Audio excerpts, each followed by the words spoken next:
Picture the map of modern India. It looks solid, defined, and permanent, right? Well, what if I told you that back in 1947, that map was literally a shattered jigsaw puzzle made up of hundreds of disconnected pieces? In this explainer, we're diving into how those fragments were painstakingly stitched together into a single unified nation. It is, without a doubt, one of the most high-stakes diplomatic and political missions in modern history. So, put yourself in the shoes of the nation's architects in 1947. You're staring down the ultimate question. How on earth do you convince hundreds of fiercely independent rulers to willingly hand over their power? It wasn't just a matter of drawing lines on a paper. It was a massive, completely unprecedented diplomatic operation. Section 1. The Impossible Puzzle. India in 1947.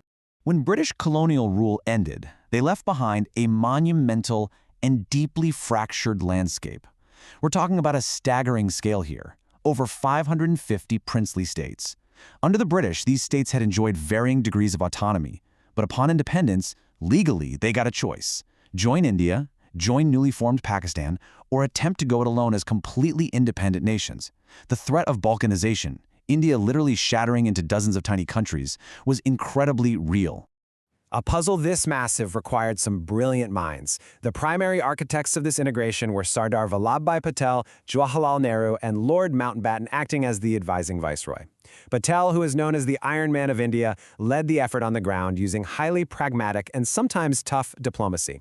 Nehru provided the broader visionary leadership, really emphasizing a pluralistic and democratic India. Together, they formed an incredibly effective partnership to tackle this puzzle. Section 2. Diplomacy and Hidden Pistols, the Human Element.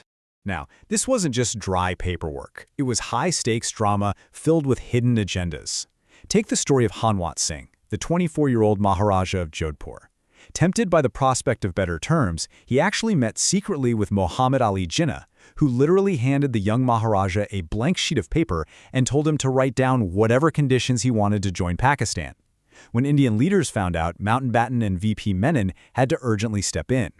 During the unbelievably tense meeting to sign the accession to India, the Maharaja actually pulled a pistol, which, get this, was cleverly hidden inside a custom-made pen, pointed it right at Menon, and yelled that he wouldn't be threatened. Mountbatten had to personally disarm him. Then you had Hamidullah Khan, the Nawab of Bhopal. He was fiercely opposed to the merger, going as far as to say, if Britishers leaving India is not the biggest tragedy, then it is one of the biggest tragedies that humanity has to face. He was desperate to retain his autonomy and repeatedly warned Mountbatten that a communist takeover was imminent if he didn't get support. He even declared an independent Bhopal in 1948.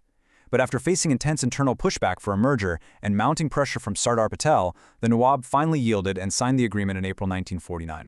Section 3. 3 major flashpoints: Junagadh, Kashmir, and Hyderabad. While most states negotiated terms smoothly, there were 3 areas where leaders faced inverse demographic realities that created massive friction. In Junagadh, you had a Muslim ruler governing an 82% Hindu population. But in Kashmir, the situation was the exact opposite, a Hindu Maharaja ruling a Muslim-majority population. Both of these situations completely contradicted the logic of the two-nation theory and sparked intense political friction. Geographically, Junagadh presented a massive headache. It was completely surrounded by India, with absolutely no land border with Pakistan. It did, however, have a long coastline with maritime access to Karachi. Using that sea link as his justification, the Nawab secretly acceded to Pakistan in August 1947. This move infuriated Indian leaders, who firmly felt the majority Hindu population belonged with India. And the Nawab of Junagadh? An incredibly eccentric guy. He was famous for spending hundreds of thousands of rupees throwing elaborate weddings for his prized, pedigreed dogs. As pressure mounted, and an Indian provisional government formed nearby, the Nawab ultimately fled to Pakistan by air, packing his dogs and valuables with him. Shortly after, a plebiscite was held in February 1948. The demographic reality held true at the polls, with an overwhelming 91% of the population voting in favor of joining India. Let's look up north at Kashmir, where things escalated with alarming speed. Maharaja Hari Singh initially helped to remain independent, but in October 1947, an invasion by armed tribesmen from Pakistan began. By the 24th, Srinagar lost power as its infrastructure was heavily targeted. Realizing his forces just couldn't hold out, the Maharaja signed the Instrument of Accession on October 26th, legally joining India in exchange for military intervention. The very next day, Indian troops were airlifted right into Srinagar. The aftermath was a complex duality. Domestically, Indian newspapers were widely celebrating the accession. Internationally, though, the reality was much more complicated.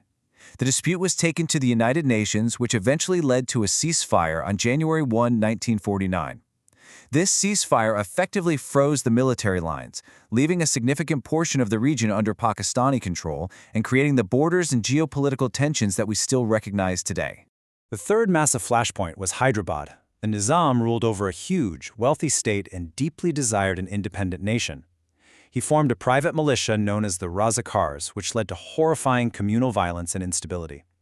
Viewing this as a direct threat right in the heart of the newly formed nation, the Indian government launched Operation Polo in September 1948.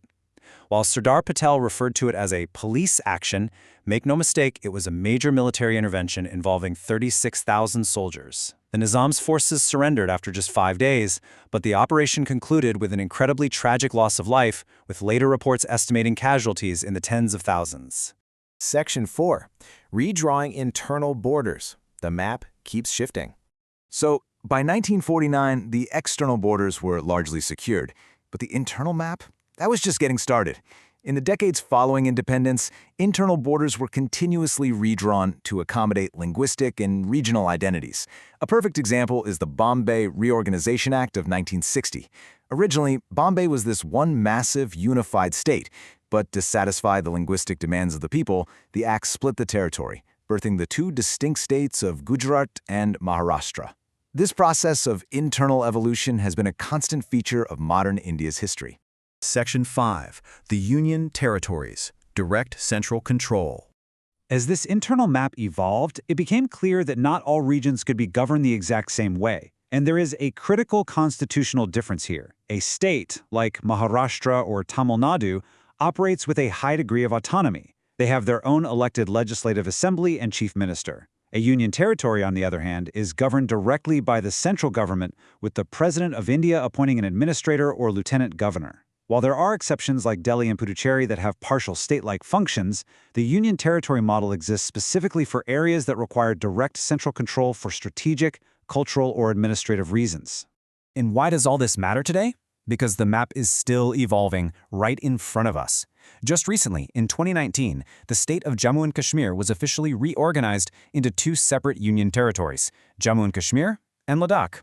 Then, in 2020, the separate Western Union territories of Dadra and Nagar Haveli and Daman and Diu were merged into a single entity just for administrative efficiency. This union territory framework also allows the government to fiercely protect incredibly unique regions, like the Andaman and Nicobar Islands. The UT status gives the central government the direct authority to safeguard places like North Sentinel Island.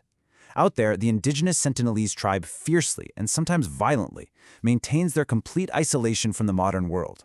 The central government strictly bans all contact, both to protect the tribe from external diseases and to preserve their ancient way of life. So think about it. From those tense meetings in 1947 with hidden pistols and blank checks, to the shifting internal lines based on language, all the way to the creation of new union territories just a few years ago, it leaves us with a really fascinating, provocative thought.